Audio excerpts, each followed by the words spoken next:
the show. This is a movie podcast where I discuss and review movies new and old. So today is going to be part 3 of my Clint Eastwood movie reviews. And today I'm going to be reviewing his latest film, which was just released on Friday, Macho. So we'll get into that in a moment. But of course, as always, we'll get some housekeeping out of the way. Again, you're listening to the Let Me Bend Your Ear podcast, a movie podcast where I discuss and review movies new and old. You can get the audio version of this podcast wherever you get podcasts. So you can find the podcast on Spotify, Google Podcast, Apple Podcast, Stitcher, TuneIn, Castbox, Podbean, and on Amazon Music. It's on other podcatchers as well, but those are the applications that is officially on. If you don't have a podcasting app, you can always download all episodes of this show from the website. The website is www.letmebendyourear.com.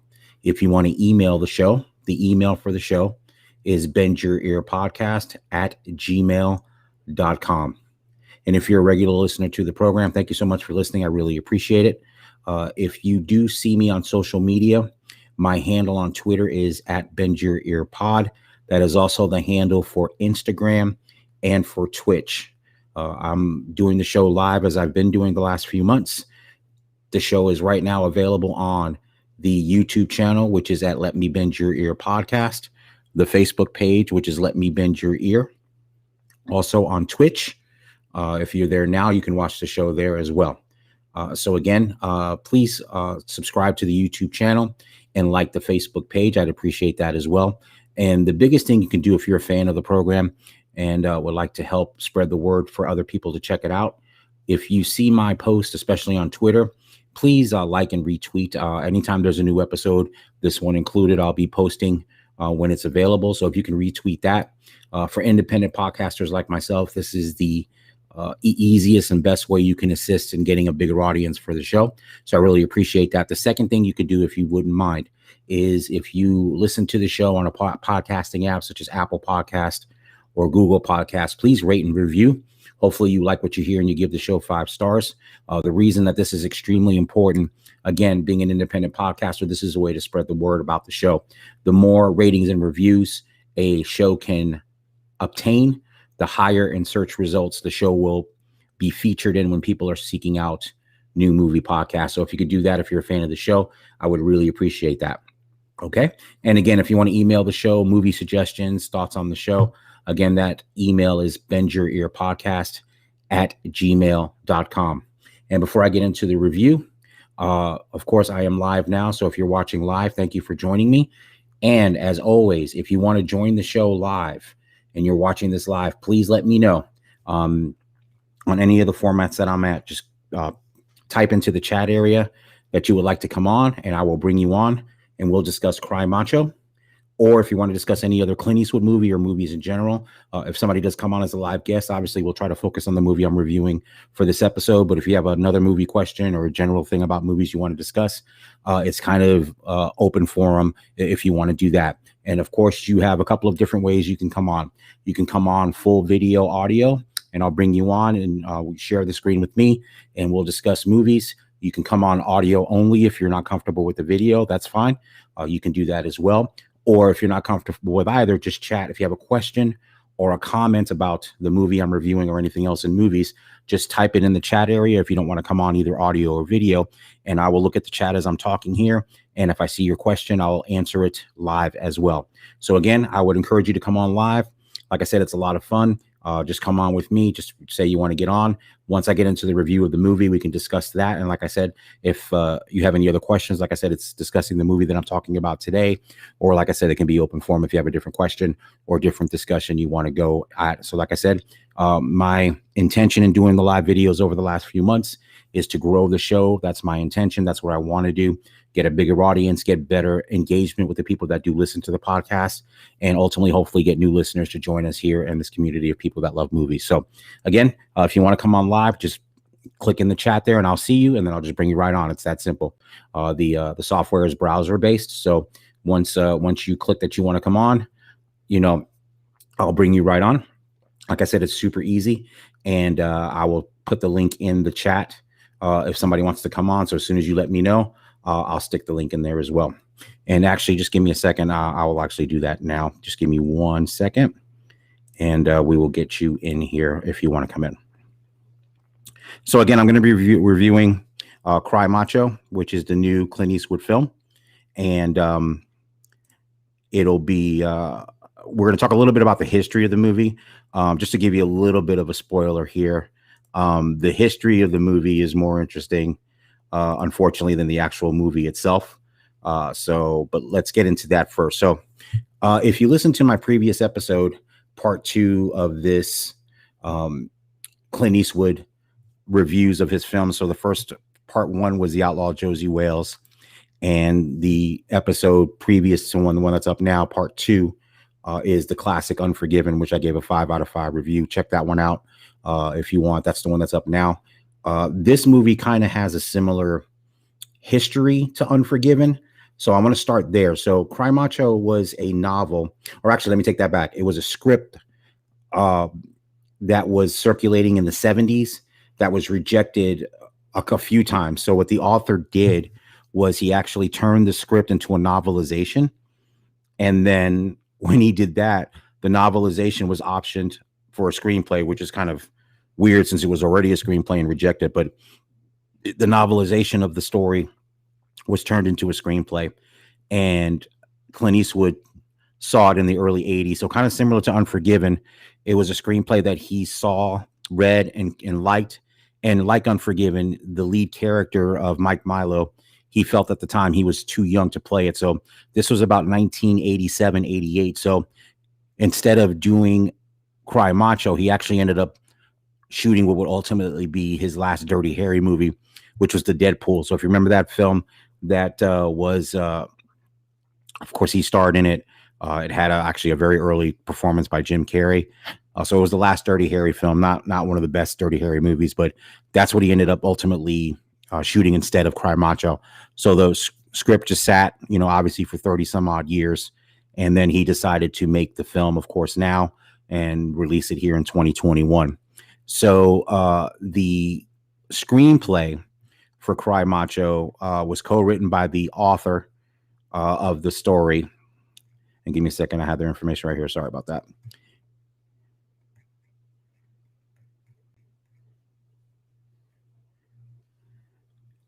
So the original author, which was Nash, co-wrote the screenplay with Eastwood's late career frequent collaborator, Neil Schenk, who worked on Gran Torino and The Mule, which came out a couple of years ago.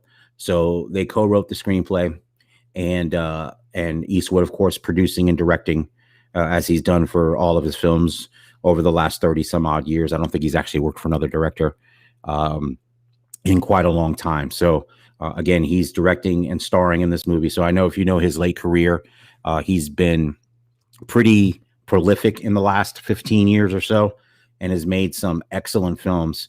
American Sniper being one of them. Of course, Mystic River, Flags of Our Fathers, some very, very, very good films. Some not so good, kind of not up to snuff. And Cry Macho, I think, is unfortunately in that latter category. So the plot to the film, Clint Eastwood plays Mike Milo, who is a rodeo star, an old faded rodeo star that had a accident where he broke his back, severe injuries. And after that, he lost his family and became an alcoholic. On the outset of the film, which starts and set in 1979, he is working on a ranch and basically just kind of training horses. And as the movie opens, he's actually getting fired from his job. He works for Howard Polk, played by actor and singer Dwight Yoakam. He fires him at the outset of the film, basically tells him, look, man, you just don't care about anything. We just really don't need you anymore. So get out of here. So he's fired. He goes back to his home and just is basically pretty much retired, just sitting there, not doing anything. The movie flash forwards to a year later, 1980, and Howard goes to his house to have him retrieve his son. So Howard had a son with a woman from Mexico and abandoned the son and the mother, and she is in Mexico now. Howard tells Mike that his son is being abused in Mexico, and he wants him to come to live with him. And of course, Mike's like, why would you have me do this? That seems dangerous, and it seems like kidnapping. So not interested. And so Howard basically uses his influence over him in the sense that he basically kept Mike employed after his accident, and he wasn't a rodeo star anymore, and basically boils it down to, hey, you owe me, and my son is in danger, and I need you to get him out. So, of course, Mike reluctantly agrees and heads down to Mexico to look for his son, Raphael, and bring him back. So that's basically the setup of the story. I'm going to talk a little more in depth about this movie because there's really not a lot of spoilers I can give away. So I can give you some parts of the movie that are not going to really spoil anything, and I'll explain why once I get to my review of my actual thoughts on the film. So, of course, he gets to Mexico. He finds the mother relatively easily because she lives in a huge mansion, and obviously she's well off and appears to have some kind of underworld or crime connections that are not really gone into, and that's one of my issues with the screenplay and with this movie. It's pretty sparse in backstory for the supporting characters. It's really just kind of, he gets the offer, he goes to Mexico, he confronts her, the boy is not there, Raphael's not there, and so basically he runs into Lita, who is the ex-wife, played by Fernanda Urahola. I think I'm pronouncing her name correctly. So here's some of my problems with the movie. The performances are all over the place, to be honest with you. The mother is obviously not a very good mom. She doesn't want the kid. The kid is not even at the house. She doesn't even know where he is. So he goes out to find him because the mother tells him that he's basically out roaming the streets and is into cockfighting. So Mike goes to basically the biggest cockfighting ring in the city and town there, and of course the kid is there fighting with his cock, and that's the name of the movie Cry Macho. So Macho is the rooster that Raphael fights with. So Raphael is played by Eduardo Minette, and I think this is his first movie. And as I was stating with the performances, and actually let me hold off on the performances. So he finds Raphael and he tries to convince him to come with him to go back to the United States to be with his father. Of course, he resists, but ultimately through a series of events, he ends up going with him. And then the rest of the movie is basically like a road picture as he's trying to get him out of Mexico, and they encounter different obstacles along the way. Also, they find some people that care about them. They end up at this woman's place in a town on their way back to the United States. She's a widow, and she has grandchildren there. And Mike and her strike up kind of a relationship, and Eduardo has a relationship with the oldest granddaughter, kind of. And it's basically, there's a lot of themes in Cry Macho that kind of are mirroring Unforgiven. So if you listen to my review of Unforgiven, it's basically kind of a meditation on masculinity and macho, and how basically false bravado is really nothing to be proud of or to really waste your time with, because Raphael's character is super aggressive and kind of an alpha male. But of course, when you find out his backstory, or what little backstory they give you, you find out that it's, again, false bravado, kind of like the Schofield kid character in Unforgiven. As I stated in the previous review, it's a young kid with very false bravado who's kind of acting like he's tough, but in reality, that's just a shell or a cover for deep insecurities and trauma. And especially in Raphael's character, they make it clear he's been abused. Like I said, they don't really go deep into that, but you see that that's all a shield and a protective shield for his character to keep him okay, because basically he's a 13-year-old living on the streets by himself until Mike finds him to try to bring him back. And of course, the relationship between Mike and Raphael grows as they go on this trip back. and that's basically it's really nothing more complicated than that.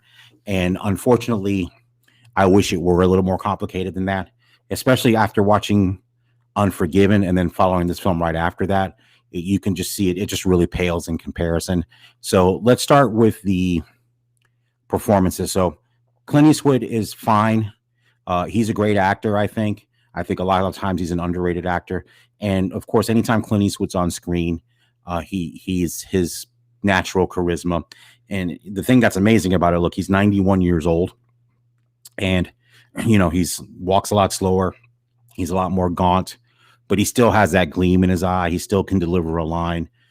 He's been acting for over 60 years, so he can deliver a line like he always can. So, and it's kind of impressive to see a 91-year-old directing and starring in a major motion picture. So that's the positive. And like I said, there's things in his performance that are really good, but unfortunately, I wish I could say the same for the rest. Dwight Yoakam is fine. He's not in the film really that much, but he's good. I mean, he was fantastic in Sling Blade. He was fine, so I had no issue with Dwight Yoakam. But unfortunately, like I said, the kid Eduardo Minette, who plays Raphael, his performance to me was not fantastic. It was kind of, and I think part of it is the screenplay. I think the screenplay is weak, and I think the line readings by the actors are not helped by it's just there was some clunky dialogue. He doesn't deliver it very well. I think for him, as the movie progressed, he got better, but early on in the film, when you first meet his character, unfortunately, it was actually pretty irritating. His performance, like I said, it got better as the movie went along. But again, it was enough that it was a distraction. The female characters, especially the female character of his mother, Leda, Fernanda, you were a whole lot. I've never seen her before. It's just, she's drunk and she tries to sleep with with Mike Milo. It just was all over the place. And she was angry and then trying to it's just, they didn't give her character any kind of context or backstory, or you don't really even know what she is, other than she seems like she lives in a mansion, so she's got money. Obviously, it appears that she deals in illegal activities, but you don't. And I'm not saying I have to have a whole thing, but it was bare bones. And I know with Clint Eastwood, his direction style and the way that he films movies is bare bones. He doesn't do a lot of takes. He takes the screenplay as it is and just shoots it. He doesn't have rewrites, and sometimes that's great, but other times that really hurts. And I think it really hurts this movie. And the other female performer, which is the lady that he meets, the widow that he meets on the journey back to the United States, which is Natalia Travern as Marta. She's better. I didn't have too much of an issue with her performance, but again, the performances are hit and miss. And like I said, the kid is the main character along with Clint Eastwood's Mike Milo, and it's tough because it really distracts from the movie. And there were stretches of the movie where I find myself losing interest. And this movie is 1 hour and 44 minutes, which is actually not that long. So if I'm losing interest in a movie that's really not that long, that's a bad sign. That's a red flag for me. And it moves along at an amiable kind of. I know the pacing is deliberate, and it's supposed to be kind of a meditative thing on masculinity and things like that. And it's interesting because I read a bunch of reviews for the movie after I saw it, and there's been a lot of positive reviews of the movie. And as I was going through the reviews, I that's fine, and everybody's entitled to have their opinion on it. I really disagreed with most of the reviews. I thought the movie was a little bit long, and it was not one of his best. And like I said, coming off of watching Unforgiven, which is one of his best movies, or you could argue his best movie, period. I'm sure people will debate that, but that's a really tough kind of back-to-back for me, because I watched Unforgiven and then watched Cry Macho a couple of days later. And it really, like I said, it pales in comparison to Unforgiven. Unforgiven is just an undisputed classic. And this movie, which I was looking forward to seeing, and like I said, it's the first, and it's not really a Western, but he gets on a horse. He kind of is a cowboy. So there's some things that I think maybe some people that are hardcore Clint Eastwood fans, I think I'm a pretty big fan of his. Would be looking forward to seeing him get on a horse for the first time since Unforgiven and kind of dig back into those themes that he's talked about in other films. And like I said, in Josie Wales and in Unforgiven specifically. But unfortunately, here it just doesn't really work for me. Like I said, the movie goes. I mean, like I said, you pretty much know what's going to happen. You know how the movie's going to end, which normally that's fine if the journey to the end is riveting and held my attention, and that's fine. I don't have a problem with it being formulaic in the sense that you know where it's going to go. But if the journey there is not very exciting, then it really hurts the movie overall. And I think in this case it does. And that's unfortunate. I was really looking forward to seeing it. But again, I can't really give it a recommendation as far as I'm concerned. So like I said, it's an hour, 44 minutes. It's really slow. And like I said, if you're going to be moving at a kind of a rambling pace, you really got to have situations and dialogue and acting that keeps you enthralled going through those parts. If it's going to have that amiable kind of, slow ride to the end of the film. So for me, like I said, Clint Eastwood is, he's an icon. And like I said, even in this movie, there's glimpses of what you really like about him. So I think this movie is probably only really for super hardcore Clint Eastwood fans. And like I said, he's 91 years old. So, I don't know how many films he has left to make. So hopefully the next one will be a lot better than this one. And hopefully this won't be his last movie. I read an article. He doesn't really have anything in the pipeline to make, but he had said he didn't have any in the pipeline until he just finally decided to do this movie. So I think he's just kind of taking it. If he finds a screenplay that piques his interest, that he's willing to go direct, he'll do it.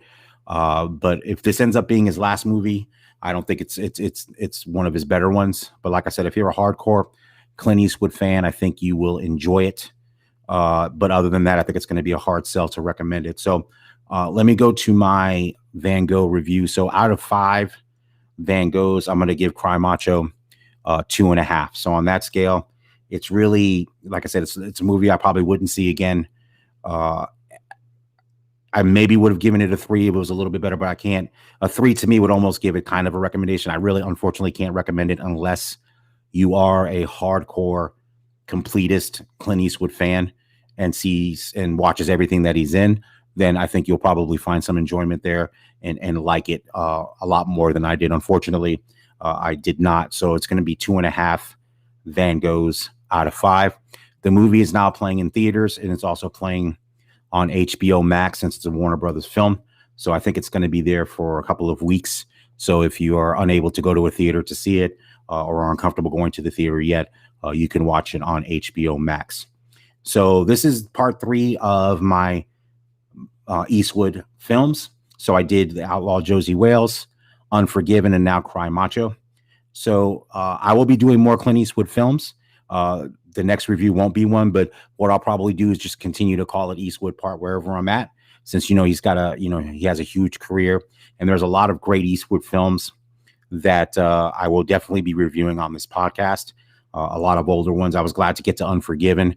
Just a couple of teases on what I will do. I'm going to revisit a Perfect World, which is that one I think I'm going to do next whenever I get around to doing that one, is because that is a Clint Eastwood film that I think a lot of people do not know about.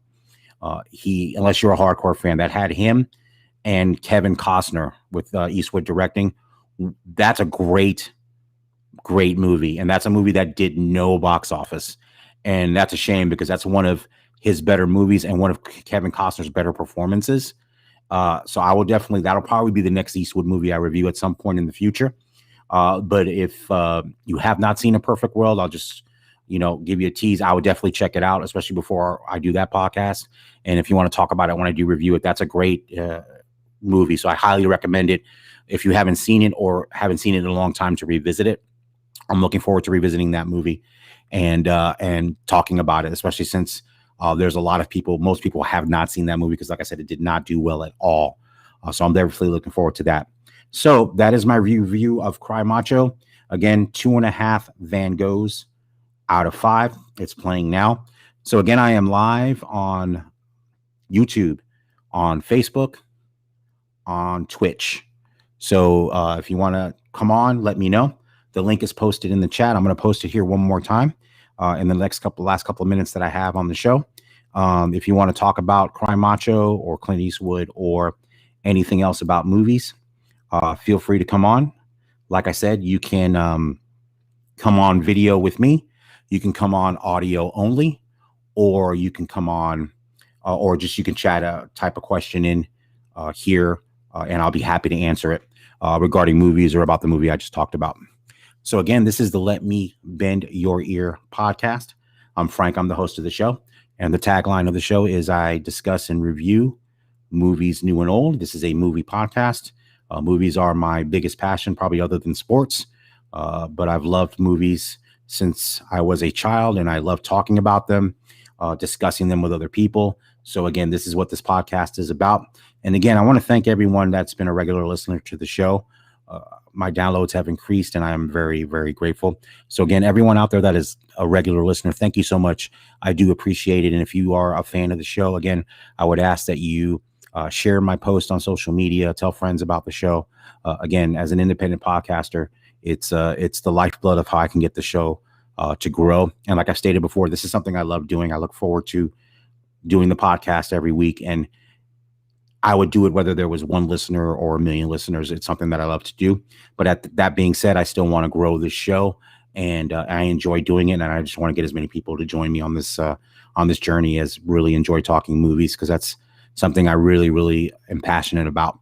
So again, I'm going to be on here for a couple more minutes. If you want to come on live, again, just click that you want to come on in the chat box, or actually you can just click the link right there. The link is up, and just click on that link, and you'll be able to come on, and I'll bring you in. It's that simple. Like I said, there's nothing else you have to do on your computer. Even if you're on your cell phone watching this right now, you can do it there. You click on the link. It's browser based, and I just bring you right on. So there's nothing you have to do. It's super simple. So again, thank you for listening. Like I said, the show is available on the website. So every episode is available there. If you don't use a podcasting app, the website again is letmebendyourear.com. Every episode is there, available for listening and download. You can also see all my social media locations. So wherever I'm at on social media, that's listed there on the website. And then of course the email, if you have suggestions, a movie you'd like me to review, the email is bendyourearpodcast@gmail.com. Again, that's bendyourearpodcast@gmail.com. So the next episode, I'm going to be reviewing another movie that I loved. If you saw my post on Twitter yesterday, I just received the Criterion Blu-ray of Broadcast News. Now, that is a film that was written and directed by James L. Brooks. So if you're not familiar with his work, he started in television. He's created some of the most iconic television series of the 70s and early 80s. He created the Mary Tyler Moore Show. He also created Taxi, and he was an executive producer of The Simpsons, and also was a mentor to many, many other filmmakers. And he's made some fantastic movies. I've seen most of his films. This film, to me, Broadcast News, is his best work. It's a great, great movie. I'm looking forward to looking at the Criterion restoration of it.